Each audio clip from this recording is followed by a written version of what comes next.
Josef Goebbels, Hitler's infamous minister of propaganda. The original master of spin, who brainwashed the German people into joining the Nazi cause. His lies paved the way for the Holocaust and ushered in the most devastating war in modern history. His commitment was total.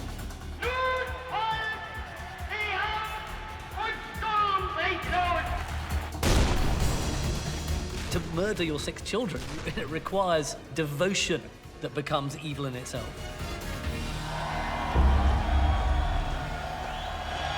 Most people from my generation don't understand how over 70 years ago, a small group of Nazis could start a war that killed 60 million people. I want to find out, and to help me, I'm going to use playing cards. Today, they're used by both the military and law enforcement to help identify their targets. But nobody has ever put together a pack of cards for the most notorious group of killers in history. Working with experts, I want to know where each of these Nazis rank in the hierarchy of evil. My name is James Ellis. This is Hitler's Most Wanted.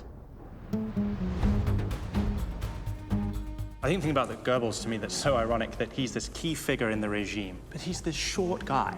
He's something like 5 feet tall. He has a pronounced limp from a clubfoot disability. He does not come across in any way as this ideal Nazi. That's particularly true in a society and in a political movement that euthanizes people with disabilities. And he's extremely quick-witted. And he also has a certain amount of charm. And Goebbels, you know, could play that very, very successfully. He not only demonstrated some narcissistic personality, but also he appeared to suffer from depression. He had significant insecurity, quite dramatic at times. Yet he holds this incredibly important and powerful position in the Nazi regime. So how did Josef Goebbels seduce the German people into Nazism? I've come to Berlin, the center of Goebbels' propaganda machine. So this is Babelplatz. Yes. And that's Humboldt University. Yes. I'm in Babelplatz to find out more about a moment that defined Goebbels. Here we have it. I've met up with political activist Jörg Braunsdorf. This monument, I can see there's, what, empty bookshelves in there? Sie haben keinen Wert mehr ohne die Bücher. Die Bücher sind der Inhalt der Regale. On the night of May 10th, 1933, less than 3 months after Hitler took power, Nazi supporters torched a mountain of books by Jewish authors right here in this square.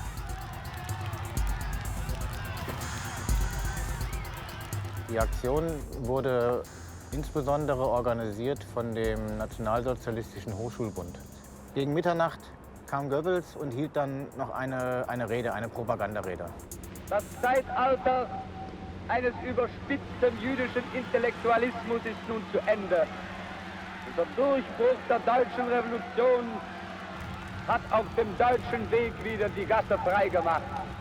LKWs mit ca. 25.000 Büchern wurden hier zu dem, damals hieß er noch Opernplatz. So they burnt 25,000 volumes of books right here? Circa, yes. And I understand there was something like 40,000 people gathered in this square. Diese mitternächtige Stunde, den Ungeist der Vergangenheit, den Flammen anzuvertrauen. Das ist eine starke, große und symbolische Handlung. The book burnings, these were conceived of as a cleansing and a purification by fire. So it really was a ritual in the service of Nazi ideology. Goebbels and the Nazis used spectacle and pageantry and iconography to absolutely dazzling effect. The massive swastika banners, the fires, the nighttime marching, it is visually so impressive. With his incendiary speech, Josef Goebbels put a government seal of approval on this racist act. He ordered the film of the event to be played in cinemas across the country. His goal was to turn the nation against the Jews. Propaganda is simply selling a political message and trying to sell it really hard so that people are going to buy it. Now, you know, the harder the thing you're trying to sell, the better the propaganda's got to be. Buy us, the Nazi Party, and we will make the economy better. Buy us, the Nazi Party, and we will get rid of the Jews. But who was Hitler's Minister of Propaganda? In 1924, Josef Goebbels was a 27-year-old PhD and failed author, working at dead-end jobs just to get by. Germany's economy was a mess. Like many, Goebbels was looking for inspiration and someone to blame for his problems. Goebbels was stuck. He was depressed. He didn't see any prospects. And he became entranced with the person of Adolf Hitler. He began reading anti-Semitic tracts. He began buying into anti-Semitic conspiracy theories.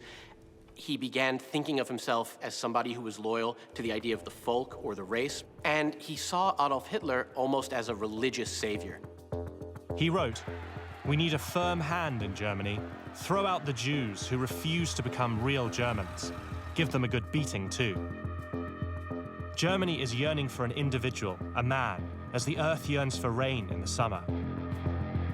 Goebbels realizes that Hitler is the one. He's going to be the one who's going to solve Germany's problems. He's frankly captivated by Hitler, and as a result, he joins the Nazi Party. You know, he's there pretty near the beginning.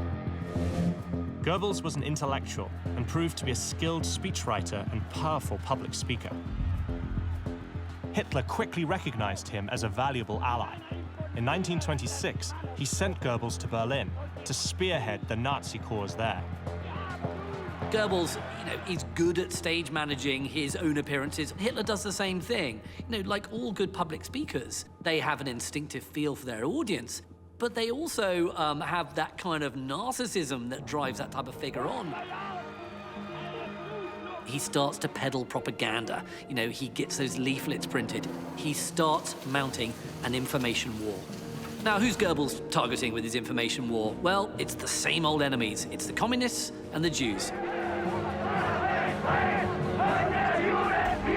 It was the beginning of an unprecedented campaign of hate that would soon engulf Germany and the world.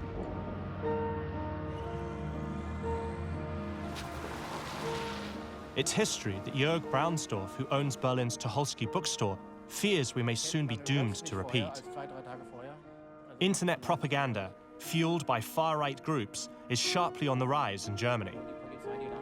These groups exploit the recent influx of migrants and asylum seekers in order to spread fear and misinformation.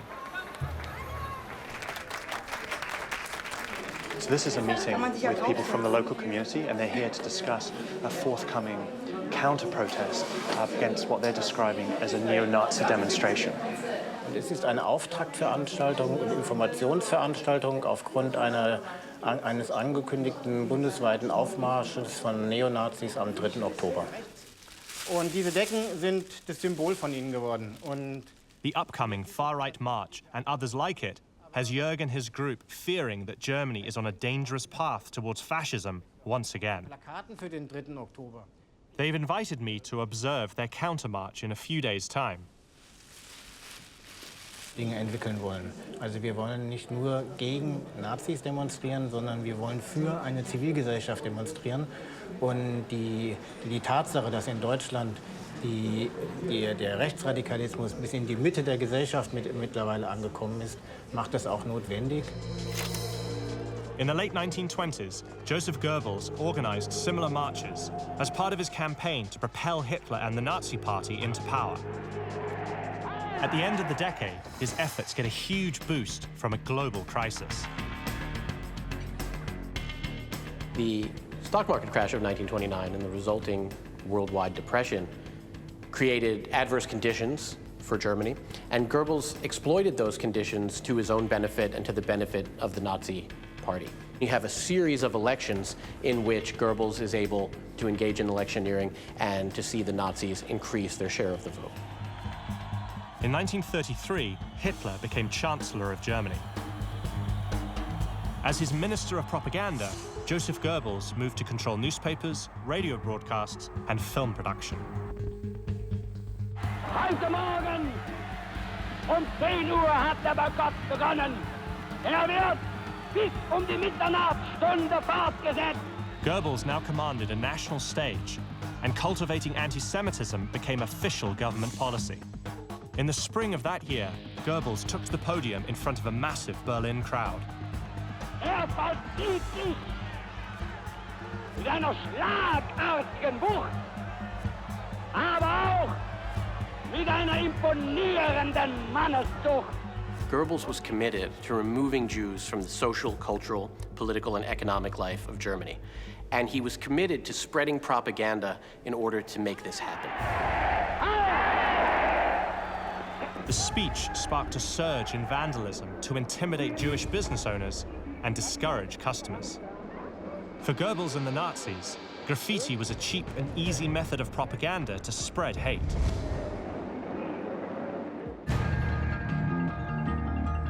And it's making a comeback. We're going to the playground where the first swastika in our neighborhood was painted. In a children's playground? Yes. On my journey to find out where Josef Goebbels ranks in Hitler's hierarchy of evil, I've met up with artist Ibo Amari. But graffiti, as you can see in Berlin, is all around us. Yes. Nazi graffiti is on the rise in Germany, just as it was in the early years of Goebbels' rise to power. So where are you taking me now? We're going to the playground where the first swastika in our neighborhood was painted. And as you can see, it's a quite busy playground, a lot of kids, a lot of families. Same here, you can see. Graffiti everywhere. Yeah, everywhere. Ibo is on a mission to find Berlin's Nazi graffiti and paint over it. The project started right here in this predominantly immigrant neighborhood. It was there, actually. You can see the black border, parts of the black outline. Here. Here. So it was quite big, as you can see. Yeah. So when did this happen? When was the swastika placed here? This was 2 years ago. 2 years ago? Yes. And had you seen anything like that before in this area? No. Like the last swastika, I personally, it's over 25 years. 25 years? Yes. I just can't believe the size of it. You said it's like 1.5 meters by a meter, and it's in a children's playground. Yes. Like children, and there's kids Yes. playing here right now, Yes. and there are apartment. Yes. Please So look he over risked it. to get caught, and he took a lot of risk to spread his hateful message. And, According to Ibo, the swastika's sudden reappearance here was no coincidence. the top 2 leading books that week when this swastika was painted were from a guy called Sarrazin. He tries to connect genetics with your intelligence. Yep. And a racist. And the second place was the corrected version of Mein Kampf, the book from Adolf Hitler. And that's across Germany? Or? Across Germany, yes. So the most popular book was essentially a racist book, Yes. and the second most popular From Adolf is Hitler. Mein Kampf. Yes. It was the start of a disturbing trend. Since then, Ibo has painted over scores of swastikas and other Nazi symbols. If you see them and just think there's just one idiot, but out of one idiot, there's 2 and 4 and 8, and all of a sudden they have a party and get voted. It's an eerie reminder of what happened here in the 1930s. Goebbels' barrage of propaganda over multiple platforms spread the word of fascism across the country. Nazi ideology became inescapable. But there was one medium that obsessed him more than any other. Film. Propaganda meant the use of images and mass media to spread ideas. And Goebbels was a master of that, and also the nascent medium of film.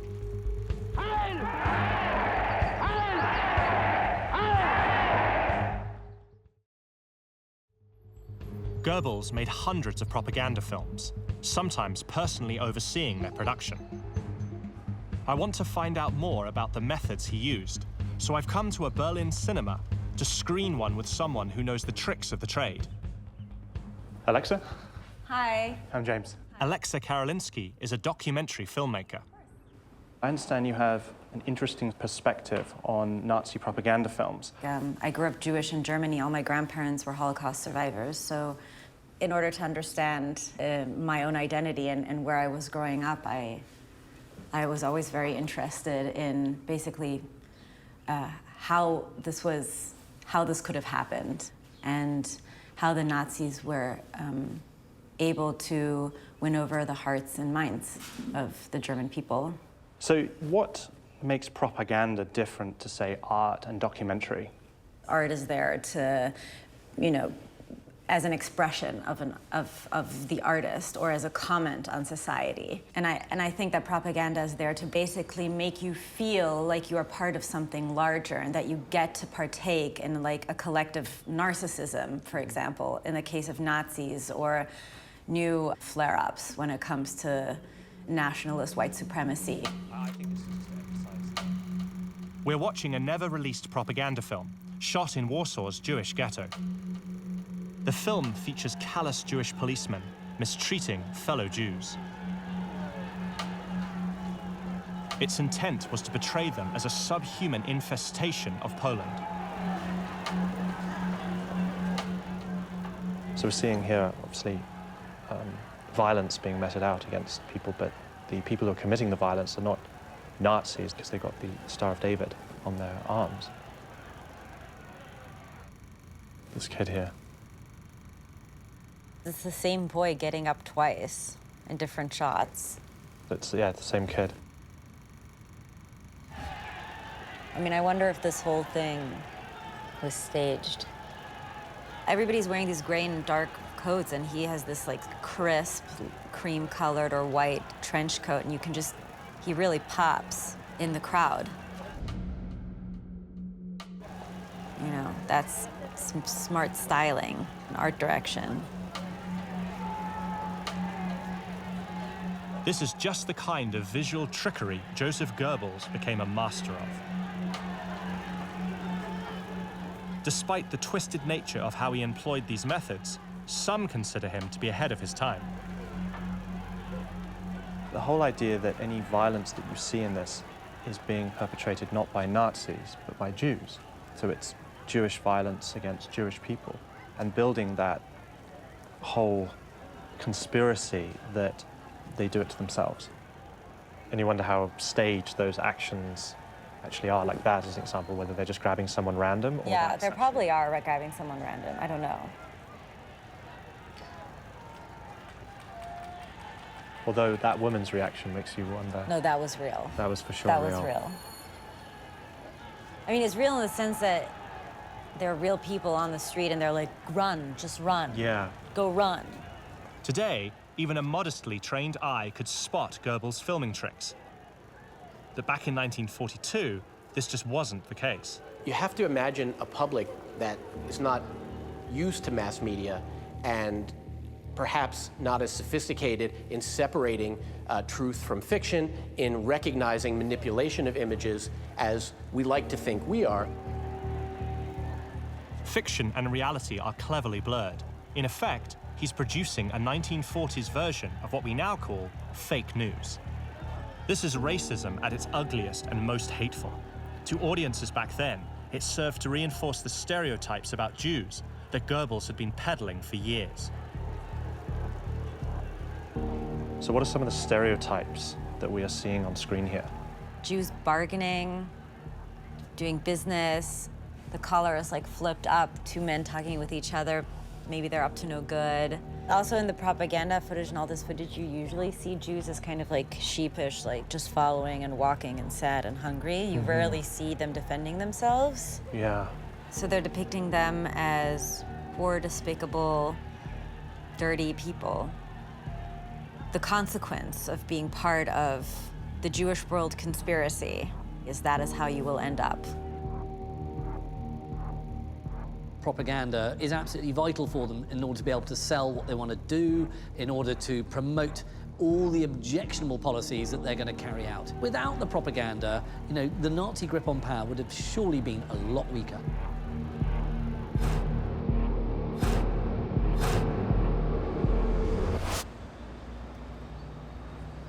Dissecting Goebbels' cinematic technique was a deeply disturbing experience. But now I'm about to see firsthand what happens when people believe far-right propaganda and act on it.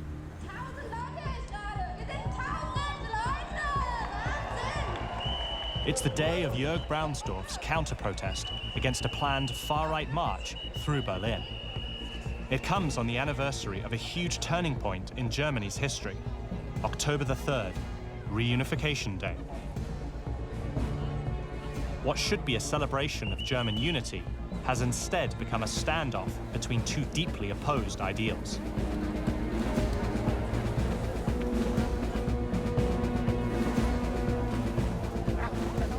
Und heute sind die Feierlichkeiten zum Tag der deutschen Einheit. Leider wollen einige Leute, die sich hier bewegen in Berlin, mit denen wir gar nicht zusammen feiern wollen. We're in a cordoned-off area. There are hundreds of people here. I'm being told there might be up to 1,000 far-right marches going through the city at some point, and they will be confronted by these people here.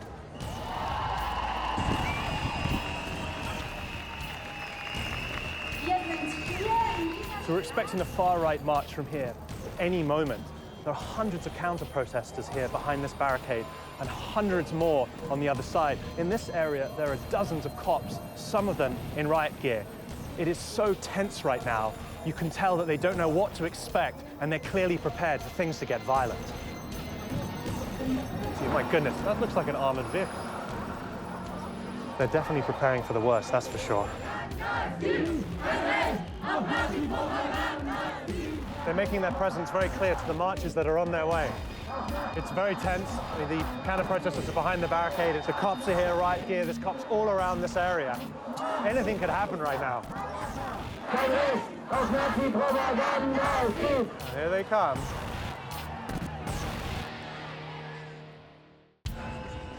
I'm in Berlin on a mission to find out where Nazi propaganda minister Josef Goebbels ranks in Hitler's hierarchy of evil. Right now, a far-right march, fueled by the same kind of hate propaganda Goebbels produced during the Nazi era, is heading straight for me.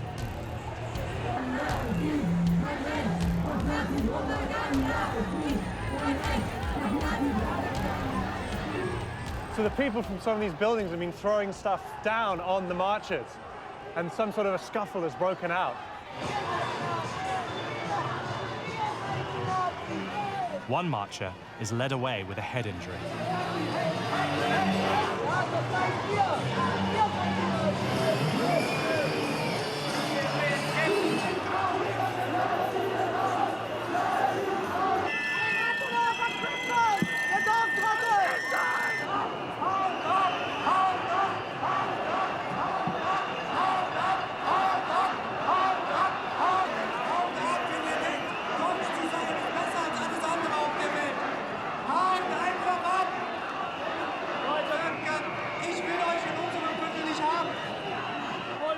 It's so strange to be in the middle of this, to think this is Berlin 2018.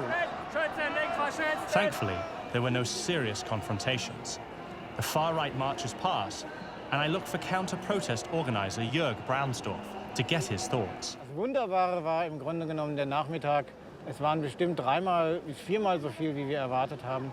So why is it so important that you protest marches like that? Aber wir wollen auch den parlamentarischen, den Parteien in den Parlamenten, wir wollen den Institutionen, den Organisationen, den Gewerkschaften, eigentlich jedem Menschen auch das Signal dafür geben, dass sie für ihre demokratische Struktur, für ihre Organisation auch selbst verantwortlich sind. The people who protested against the march have their way of fighting fascism, but others choose to do it differently.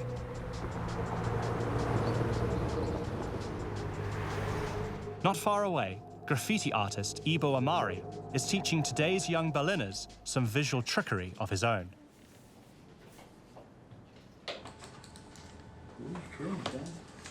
So this workshop is teaching these kids how to transform swastikas into artwork. So we've got one here that's being transformed into, looks like a king or a queen. Here there's a stereo player, windows in a house. So what they're really doing is they're getting young people to understand what these symbols mean and take them and transform them into something completely different. It's a really, really important social project. Why is it so important to get kids doing it? They are the future, actually. So if they are not taught to not tolerate stuff like this, who else? The old heads, it's more difficult to teach old people. Absolutely. So, and they have fun, are inspired, and it's the best combination. Young people getting creative and doing something good against racism. Yes. Ibo's classes wrap up with a little fieldwork.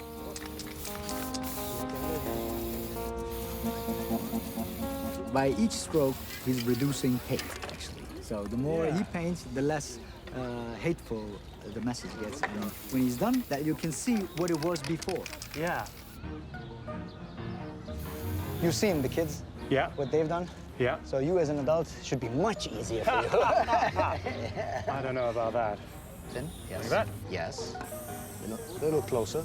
I don't have a clue what I'm doing, but I'm gonna try it out anyway.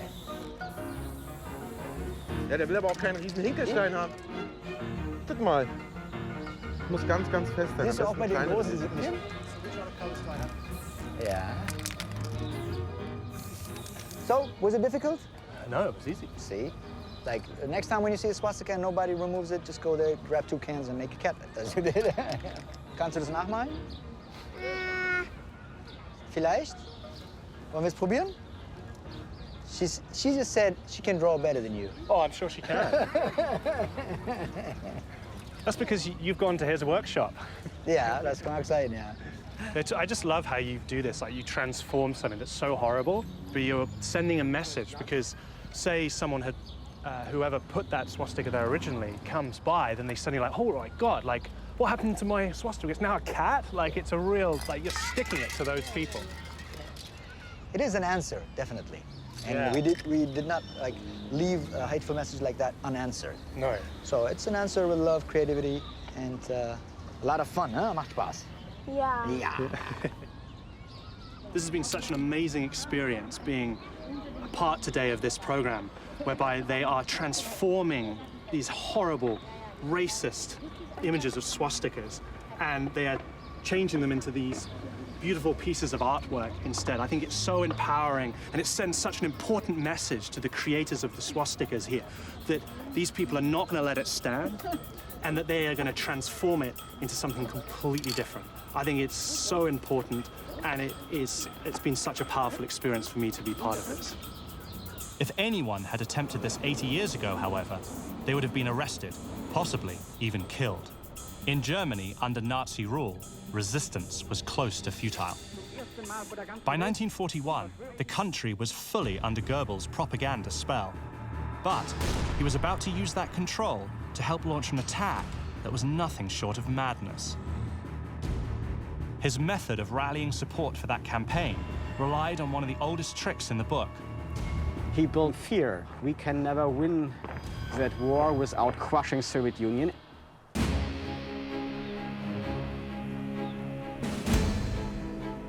My mission to find out where Josef Goebbels ranks in Hitler's hierarchy of evil brings me to a war memorial in Berlin's Treptower Park, built to honor Soviet soldiers who died in the Battle of Berlin. The Hollywood perception of the Second World War, I feel, is this focus on the American aspect, that America's role in defeating Nazi Germany, accompanied by its Western allies, Britain and Canada. But people forget the brunt of the fighting was carried out by the Soviet Union, and they lost millions of their citizens in the process. And they were the ones that finally conquered the Nazi capital, Berlin. Now that is one hell of a statue. It's huge. Made to be seen. Historian Sebastian Gerhardt is an expert on Germany's war against the Soviets. I can't get over the scale of this place. So what exactly is it? It is a Soviet war memorial prepared shortly already after Second World War, but it came at a high price. Das Reichsministerium für Volksaufklärung und Propaganda. Reichsminister Dr. Goebbels verließ die Proklamation des Führers. On June 22nd, 1941, Goebbels took to the airwaves to announce that Hitler had just launched an invasion of the vast Soviet Union, the hated communist enemy that Goebbels had been campaigning against since his first days in the Nazi Party. But the country was massive in both size and population, and this made him uneasy. The Nazi invasion of the Soviet Union in June 1941 represents a real challenge to Goebbels because he doesn't really agree with it. He has his doubts to drive all those tanks and aeroplanes, eastwards into Russia. But Goebbels is nothing if not loyal to Hitler and adaptable. And, he will use every propaganda tool in his basket to try and get the cell through to the German people. Von Beifall unterbrochen, zum ersten Mal. He made a strong case out of producing fear of Soviet-style communism, fear of such a big power in the east of Europe. We can never win that war without crushing Soviet Union, and we have to win that war, because otherwise Soviet Union would win, and that would result in a complete disaster for Germany, complete destruction of German people. Hitler launched a war of complete annihilation on the Soviets. In the opening days of the campaign, the Nazis drove deep into Soviet territory. Writing in his diary, Goebbels was ecstatic. The divine judgment of history is being passed onto the Soviet Union. I believe the war against Moscow will prove to be our greatest coup, psychologically and perhaps even militarily as well. But ultimately, Russia's sheer size and seemingly endless supply of troops were just too much for the Nazis. The Red Army stopped Hitler's advance in the bitterly cold winter of 1942 at the city of Stalingrad. German losses were staggering.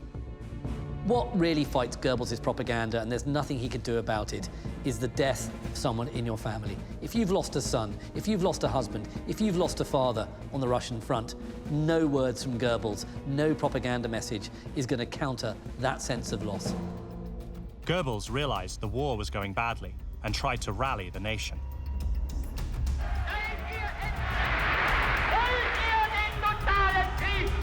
He called for total war against what he called an inferior people.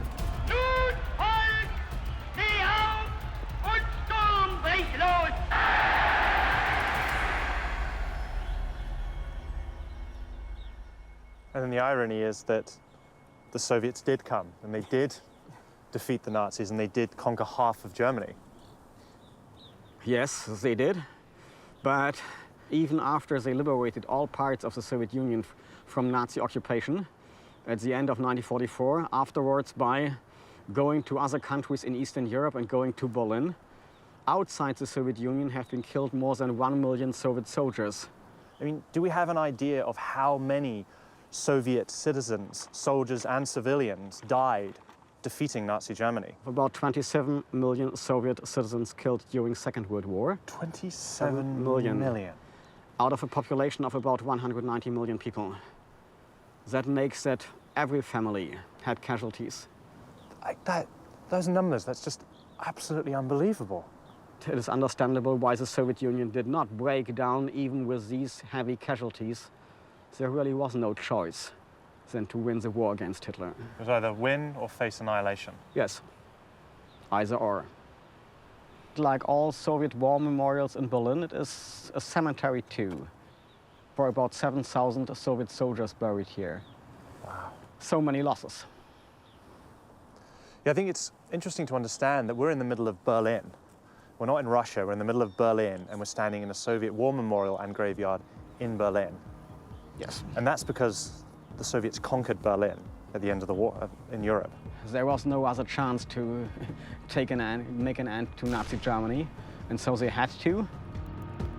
In April 1945, the Red Army arrived at the gates of Berlin with payback on its mind.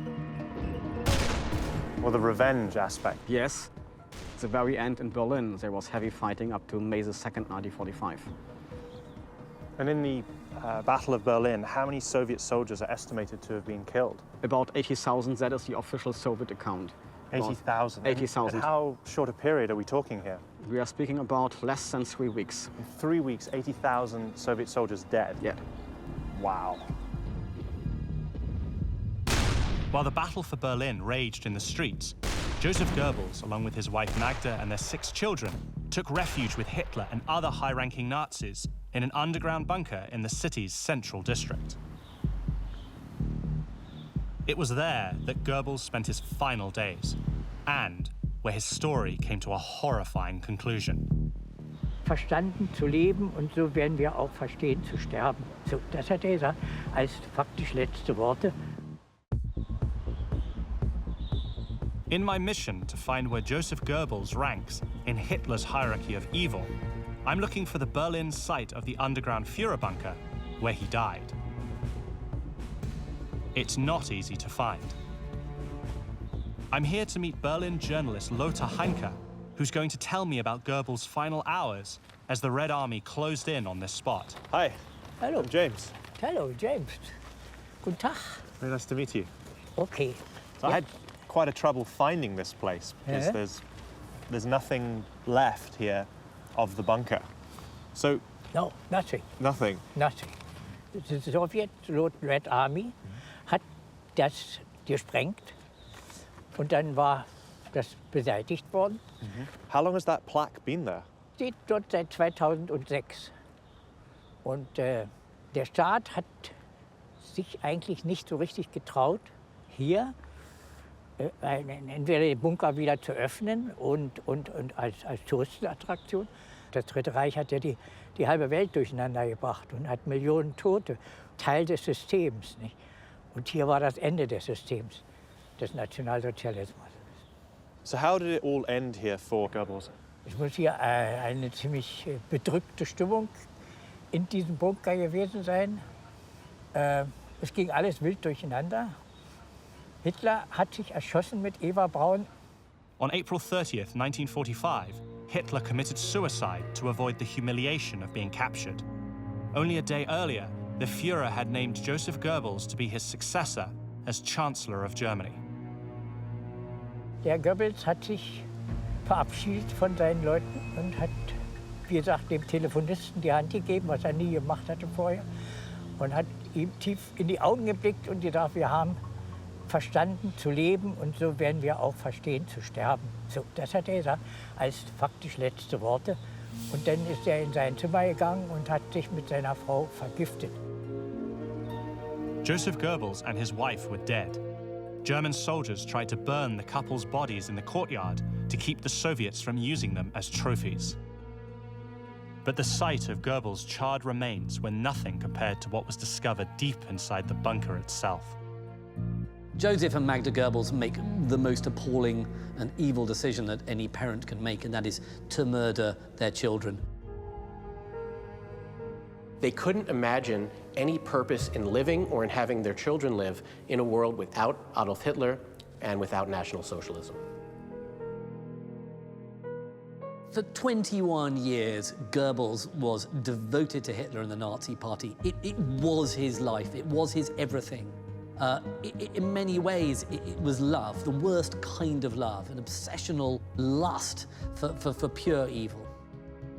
It could be the ultimate final sacrifice of a true zealot. Learning about Josef Goebbels' devotion to Hitler has been both a fascinating and disturbing experience. Now it's time for me to determine where this master of Nazi propaganda fits into Hitler's hierarchy of evil. You know, to murder your 6 children requires devotion that becomes evil in itself. My journey across Berlin has given me new insight into the role Josef Goebbels played in the Nazi regime. Now it's time for us to decide where he should be placed in the hierarchy of evil. Using our unique system of playing cards, I want to determine where Goebbels ranks in Hitler's Most Wanted. Of all the places I visited connected to Goebbels' story, the one that really struck me the most was the site of the famous May 1933 book burning. And Goebbels was there acting as this sort of master of ceremonies. Eines überspitzten jüdischen Intellektualismus ist nun zu Ende. The thing about Goebbels is that he really believed in anti-Semitism. Some of these really senior Nazis, you know, were there. They were anti-Semites for practical reasons in order to get ahead. Goebbels, he really believed in it. I think some people will think that because he was so anti-Semitic that suggests an elevation of evil. Anthony, what influence do you think his message of hatred and violence had on the German masses? When you think about Nazism, the frenzy of Nazi rallies, the emotional whipping up of support and passion, that's all down to Goebbels. And without that, you don't have this mass buy-in and this mass participation. I think Goebbels is sometimes oversold as a master propagandist, and I'll tell you why. This is a dictatorship. How hard can it be to get your message across when you own the radio and indeed the newspapers? It's not that difficult. I've seen how Goebbels used his propaganda tools to manipulate the German people, rousing the nation into war. But Goebbels continued to blanket them with Nazi lies long after he knew that war was lost, and millions would continue to suffer and die. You get a sense, certainly with other Nazi figures, who are very much aware that what they're doing is bad. There's always that doubt there.